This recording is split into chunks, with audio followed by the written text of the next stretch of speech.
तो ये तस्वीरें आप देख रहे हैं कि जिस वक्त ये घटना हुई उसके बाद यहाँ पर मौजूद पुलिसकर्मियों ने पूरे इस इलाके को घेर लिया है।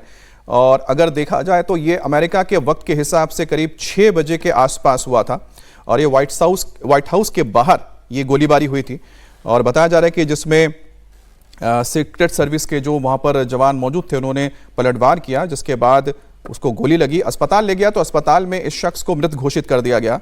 और उस दौरान एक गोली वहां पर मौजूद एक शख्स को भी लगी जो व्हाइट हाउस के बाहर आम नागरिक जो पहुंचते हैं या फिर वहां से गुजर रहे थे उनको गोली लगी है। और अब इसको लेकर फिलहाल बहुत ज़्यादा जानकारी नहीं आई है, लेकिन आप जो यहाँ पर लोगों को देख रहे हैं जिनके हाथ में हथियार है, ये सब सीक्रेट सर्विस के अंडरकवर एजेंट्स हैं जो लगातार आसपास तैनात रहते हैं। उनकी ओर से ही ये कदम उठाया गया। जैसे ही यहाँ पर गोलीबारी हुई उसके तुरंत बाद ही यहाँ पर फायरिंग की जैसी आवाज़ आई तो सीक्रेट सर्विस के जवानों ने पलटवार किया और उसके बाद एक गोली इस शख्स को लगी जो हमलावर था।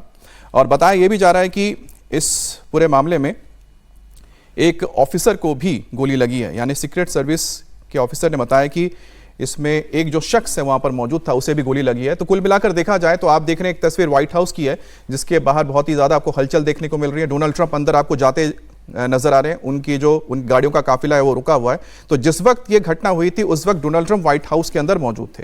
अब व्हाइट हाउस के बाहर का जो पूरा का पूरा दायरा होता है, एक बहुत बड़ा आप जानते हैं इलाके में व्हाइट हाउस है, और उसके बाहर ही ये फायरिंग हुई थी। और जैसे ही फायरिंग हुई उस फायरिंग में एक शख्स जो पास से गुजर रहा था या वहां पर मौजूद था उसको गोली लगी, जिसे अस्पताल ले जाया गया है। लेकिन जिस व्यक्ति ने हमला किया था उसके ऊपर तुरंत फायरिंग की गई वहां पर मौजूद सुरक्षा कर्मियों द्वारा, जो सीक्रेट सर्विस के एजेंट्स मौजूद रहते हैं और जो बाहरी घेरे की देखरेख करते हैं। और उसमें ही वो शख्स घायल हुआ, उसे अस्पताल ले जाया गया और हमलावर की मौत की बात सामने आई है, पुष्टि हो चुकी है अस्पताल से। लेकिन फिलहाल डोनाल्ड ट्रंप जब अंदर मौजूद थे तो बहुत अहम यहां पर बातचीत चल रही थी। और वो बातचीत इसलिए अहम हो जाती है क्योंकि वो ईरान युद्ध से जुड़ी हुई है, मिडिल ईस्ट से जुड़ी हुई है, जिस दौरान वो मिडिल ईस्ट के तमाम अलग अलग देशों के साथ, चाहे वो यूएई है, सऊदी अरबिया है, कतर है, कुवैत है, इसके अलावा तुर्की है या इजराइल है, ये तमाम वो देश है जिनके नेताओं के साथ डोनाल्ड ट्रंप एक के बाद एक बातचीत कर रहे थे, पीस डील को लेकर बातचीत कर रहे थे। ठीक उसी दौरान घर के बाहर उनके व्हाइट हाउस जो उनका आवास है, ठीक उसके बाहर गोलीबारी होती है।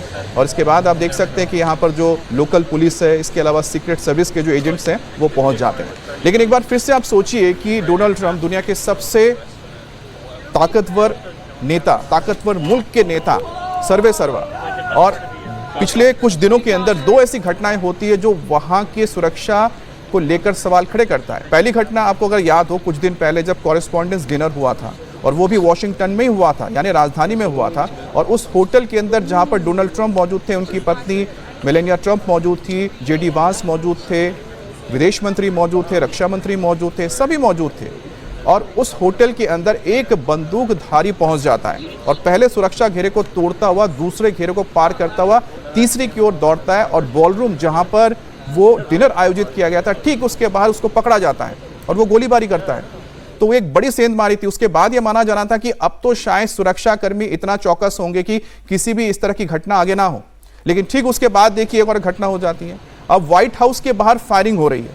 अब व्हाइट हाउस के बाहर फायरिंग होने का मतलब आप समझ सकते हैं कि उसके आसपास कोई भी बंदूक लेके पहुंच सकता है। हालांकि अमेरिका में लोगों को बंदूक ले जाने की इजाजत है क्योंकि कानूनी रूप से वहां पर लोग बंदूक रख सकते हैं, लेकिन जिस इलाके में जिस पेरीफेरी में कॉम्प्लेक्स के आसपास जहां राष्ट्रपति रह रहे हैं उसके आसपास तो कहीं ना कहीं जो एजेंसीज के लोग हैं, जो सुरक्षा कर्मी हैं, वो तो नजर रखते होंगे लोगों पर।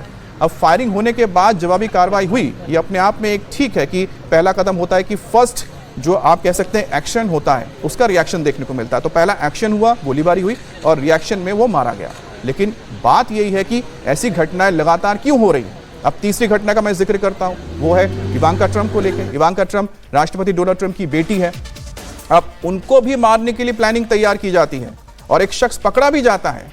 तो ये जो सारी घटनाएं हो रही है वो उस परिवार के साथ हो रही है, उस व्यक्ति को लेकर हो रही है जो दुनिया का सबसे ताकतवर मुल्क का सर्वे सर्वा है, राष्ट्रपति है।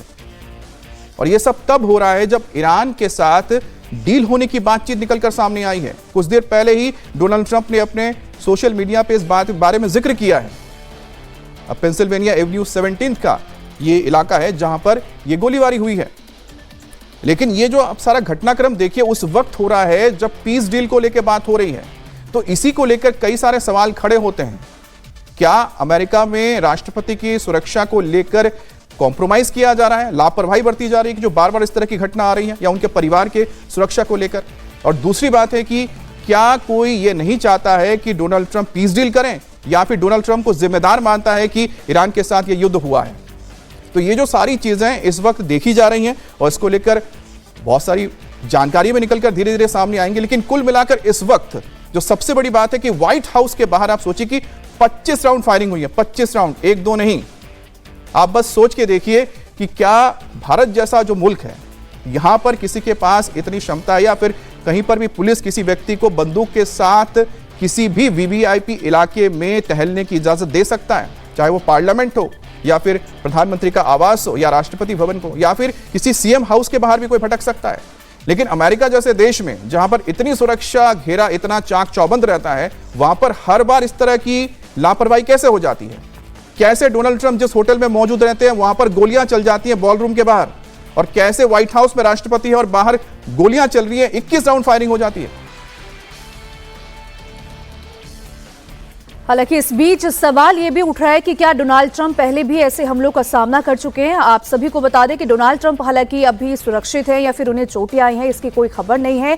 व्हाइट हाउस के अंदर ये घटना नहीं हुई है, बल्कि पेंसिल्वेनिया एवेन्यू और 17th स्ट्रीट के आसपास से घटना हुई है, जहां पर एक संदिग्ध आता है और फायरिंग करके 25 राउंड फायरिंग करके वहां से चला जाता है। हालांकि उस सीक्रेट सर्विस ने उस संदिग्ध को पकड़ लिया, उससे गोली मारी गई, उस पर फायरिंग हुई, जिसके बाद उसे अस्पताल ले जाया गया जहां उसकी मौत हो गई। हालांकि सीक्रेट सर्विस के ऑपरेशन में 21 साल का संदिग्ध है जिसकी जो है मौत हुई है।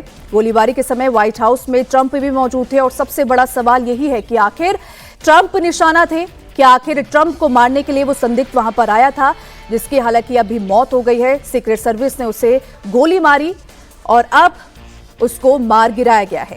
हालांकि आप सभी को बता दें, पहली बार नहीं जब ट्रंप को ऐसा निशाना बनाया गया हो। जुलाई 2024 की बात करें तो पेंसिल्वेनिया में ही चुनावी रैली के दौरान ट्रंप भाषण दे रहे थे, तभी एक शूटर ने दूर एक बिल्डिंग की छत से फायरिंग कर दी थी। उस वक्त भी एक गोली ट्रंप के दाहिने कान को छूते हुए निकली थी और उनके कान से खून निकलने लगा और सीक्रेट सर्विस ने उन्हें तुरंत सुरक्षा घेरे में ले गए उन्हें, और इस हमले में एक समर्थक की भी मौत हुई थी। तो ये तमाम घटनाएं ये सवाल उठाती हैं कि क्या डोनाल्ड ट्रंप ही निशाना है, क्या डोनाल्ड ट्रंप को ही टारगेट करके बार बार गोलीबारी की जाती है? क्योंकि जुलाई 2024 की बात करें, सितंबर 2024 की बात करें, फ्लोरिडा के गोल्फ क्लब में ट्रंप पर दूसरी बार जो है गोलीबारी हुई थी, हत्या की कोशिश हुई थी।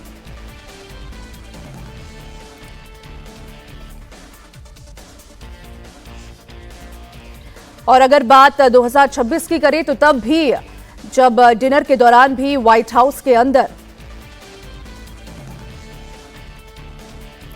गोली चली थी ट्रंप पर। तो ये तमाम सवाल जो है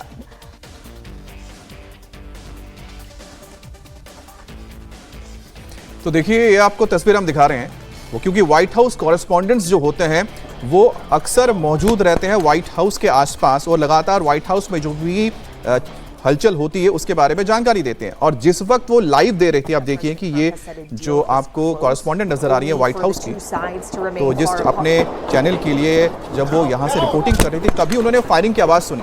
जैसे ही फायरिंग की आवाज़ सुनी, आप देख सकते हैं कि जो जर्नलिस्ट है वो नीचे बैठ गई और जो कैमरामैन है वो उन्होंने भी अपने आप को बचाने के लिए नीचे वो झुक गए। जैसे ही फायरिंग की आवाज़ आती है, देखिए किस तरह से वो घबरा जाते हैं और बैठ जाते हैं, क्योंकि उन्होंने भी नहीं सोचा है कि व्हाइट हाउस के बाहर फायरिंग हो सकती है। यहाँ पर गोलियों की आवाज आपको सुनाई देगी, सुनिए। That President Trump has said a deal is close, only for the two sides to remain far apart.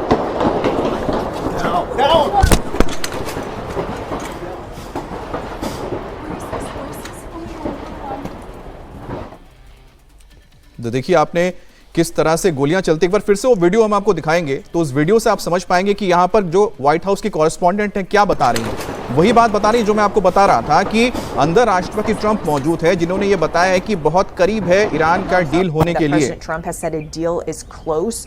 और जैसे ही वो बात बोलती है उसके पीछे से देखिए गोलियों की तरतराहट की आवाज सुनाई देती है। एक दो नहीं है, लगातार फायरिंग हो रही है। मतलब जाहिर सी बात है कि जो फायरिंग हुई है या जो शख्स आया था उसके पास या तो असॉल्ट राइफल था या तो ऑटोमेटिक राइफल था, गन था, जिसके जरिए उसने एक साथ कई बुलेट, जो बर्स्ट ऑफ बुलेट्स हैं वो उसने गोलियां चलाई, धाड़ धाड़ धाड़, एक दो नहीं, तरातर गोलियां चली। उसके बाद फिर जवाबी कार्रवाई हुई। एक बार फिर से आप इस वीडियो को देखिए और समझिए कि कितना महत्वपूर्ण ये वक्त था जब राष्ट्रपति ट्रंप अंदर मौजूद थे और वो ईरान को लेकर बातचीत कर रहे थे और डील को फाइनल होने की जानकारी लगभग उन्होंने सोशल मीडिया के जरिए दिया ही था। ठीक उसके बाद ये घटना हुई।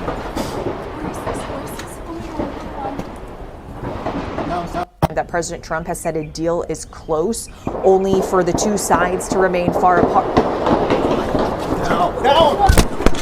अब ये जर्नलिस्ट नीचे बैठी, उसके बाद जो कैमरा पर्सन थे उन्होंने भी खुद को बचाया, लेकिन उन्होंने कैमरा ऑन रखा था ताकि कुछ भी अगर हलचल हो तो उसको वो कैप्चर कर सके। और पीछे दोनों तरफ से गोलियां जो चलाई जा रही हैं उसकी आवाज सुनाई दे रही है।